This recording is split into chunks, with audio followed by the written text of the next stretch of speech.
Good morning, or depending when you're watching this, good afternoon, good evening, or good night. My name is Ross, and as always told, Out of Voice Radio. So today, I am showing you a ridiculously good new card, which is coming out in our upcoming set, Crimson Invasion. It's Counter Catcher. Now, Antoine Boulay, the lovely man who feeds me some of this Japanese info, we've been emailing back and forth this week. We knew this card was coming. We were pretty sure it was called Counter Catcher. We were pretty sure we knew what it did. But of course, I didn't want to do a video until I had confirmation. Now I do. Counter Catcher is amazing. It allows you, if you are behind on prizes, if you've got more prize cards remaining than your opponent, you can just switch one of their bench with their active. It is Pokemon Catcher without the coin flip, as it used to be. It is Lysander as an item card, but you've got to be behind to use it. And I'm going to say this right at the outset of this video. It's great. It's amazing, it's brilliant, it is going to go in pretty much every single deck immediately. It is ridiculously good. Sometimes you get cards like in Guardians Rising, we had both Choice Band and Field Blower, where you look at those cards and you go, well, I mean, yeah, of course everyone's going to play them. This is one of those cards, and the primary reason is gusting effects are always good. We saw this back in the very first Pokemon set with Gust of Wind. We saw it with Luxray GL Level X in the SP format. We saw it with Pokemon Reversal when we had Heart Gold Soul Silver on. That one was particularly upsetting because it was on a coin flip, so game after game just came down to who can flip heads on Pokemon Reversal. We saw it with Pokemon Catcher when it came out without the coin flip, and actually at the time we had Junk Arm, so you could have up to 8 catches a game. Back then it was kind of balanced because it was literally a case of if you wanted one, you had one. We saw it with Lysander until that just got rotated, and now we're seeing it with Guzma. Gusting effects that allow you to take your opponent's bench Pokemon and bring it into the active, have always been, and as far as I'm concerned, will always be great. But I like the balance here. Pokemon Reversal was annoying because it was on a coin flip. Lysander was annoying because it was just who could draw into that or the Versus Seeker. And honestly, at the moment, although Tapu Lele allows you to search for Guzma, it's still kind of annoying because there are entire games that just come down to who can draw their Guzma/Tapu Lele first.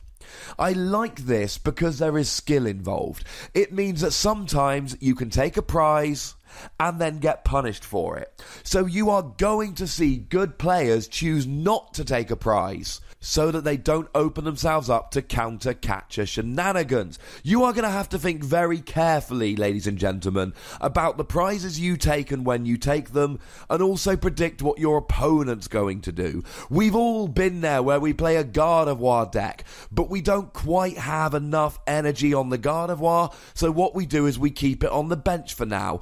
Oh, wait! You're down by a prize, well now you can go and grab that Gardevoir and KO it. This is going to change the game, ladies and gentlemen, very, very clearly. But what I love about this card is that it really depends on who's controlling their prizes, who's thinking ahead, who's making sure that they can use it and their opponent can't at the right time. And I should mention, of course, that a couple of days ago we looked at Counter Energy. I'll try and remember to pop a link to that one in the description. And Counter Energy was 2 of any kind of energy if attached to a non-EX, non-GX, when you're behind on prizes. That means that in Crimson Invasion, we are getting 2 cards that really help you if you're behind on prizes. That's good. They're trying to give us a comeback kind of format. Now, we saw this a while ago with cards like Scramble Energy. I like this kind of format because it gives us a lot more strategy. You can build decks that are fast and aggressive and take early prizes, but you've got to be thinking about these comeback cards, trying to make sure your opponent doesn't punish you for it. Or you can build a little bit of a slower deck, taking advantage of these, so that you can make a comeback in the mid to late game. I love what Pokemon are doing with these cards. I am all up for it, ladies and gentlemen.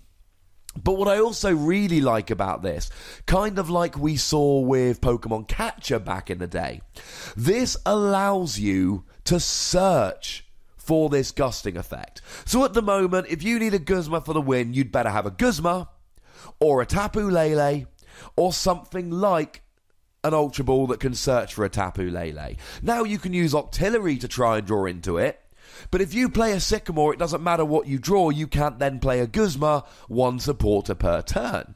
Whereas here, you can play a Sycamore, and if you grab the Counter Catcher, then you can get the win. You can play Skylar to search for Counter Catcher to get the win, and that's what I like about this.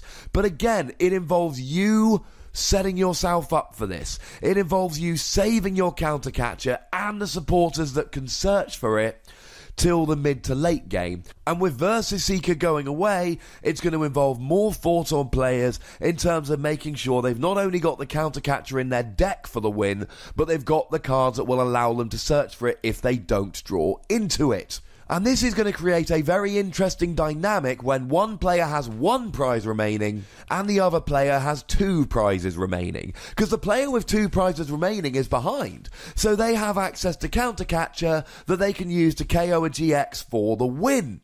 Whereas the player with one prize remaining doesn't. And if they want to take a single prize Pokemon off the bench, they've got to draw into that Guzma.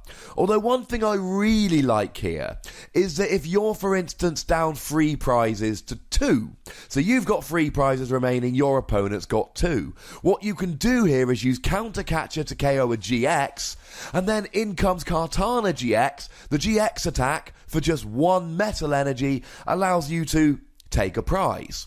So when you get down to your final 3 prizes, if your opponent's down to 2, there's a fun thing you can do here, playing Counter Catcher to KO a GX, and then bringing in Kartana to take that final prize for the win. Another card that's coming out in Crimson Invasion, I'll try and remember to pop a link to that in the description, but shall we say, I think it's worth getting excited for Crimson Invasion at this stage, ladies and gentlemen. There's some good cards.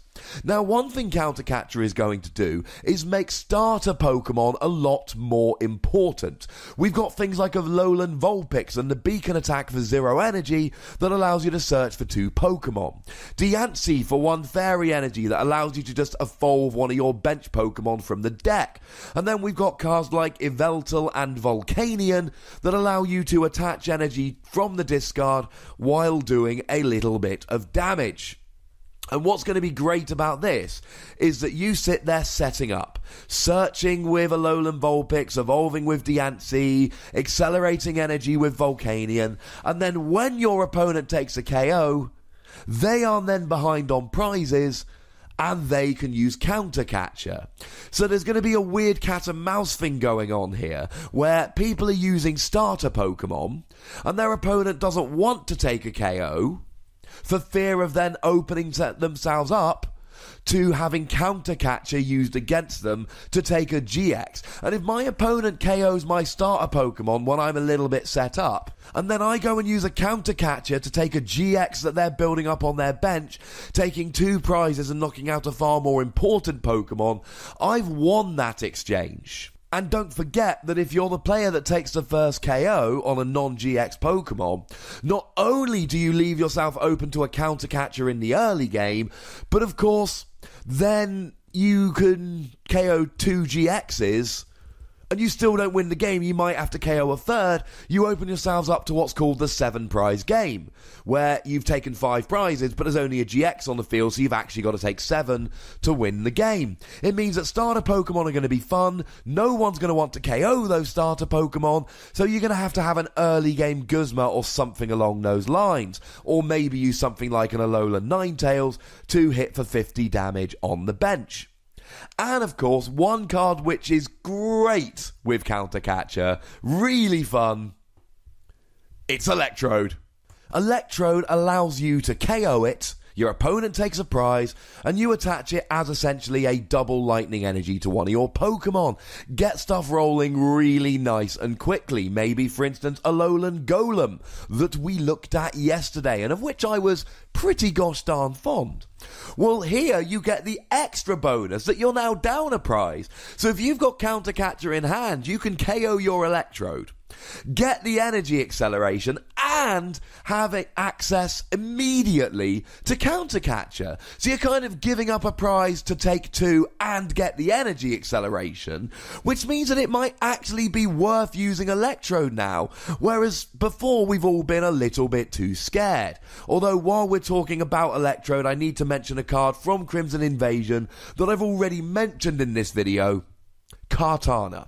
The ability of Kartana is just an enhanced hammer, so it is kind of sucky if you use Electrode, give up a prize, and then it immediately gets discarded with Kartana. But if it gives you access to countercatcher to take a GX KO, and it gives you that energy for a turn, it might yet still be worth it. Ladies and gentlemen, this is a ridiculously easy 5 WOSSY card, and I don't think there is any argument here. I like the fact that you guys argue with my WOSSY scores in the comments. You give me reasons and you tell me why you disagree, and it's really interesting. I love reading it. I love reading why you think I've scored a card too high or too low, and it gives me extra ideas for cards and videos and decks in future. But I really don't believe anyone can argue with this card. It's a 5 WOSSY card. You think Guzma's amazing? You think Lysander was amazing? You think Pokemon Catcher was amazing? Yeah, this is just as good as any of them. It does demand more careful play in situations, but this is about as obvious a 5 WOSSY card as you can get, and it will immediately be put into basically every deck that is made by every person. But ladies and gentlemen, there is still a comment section, so tell me how good you think this is. Go nuts, be nice.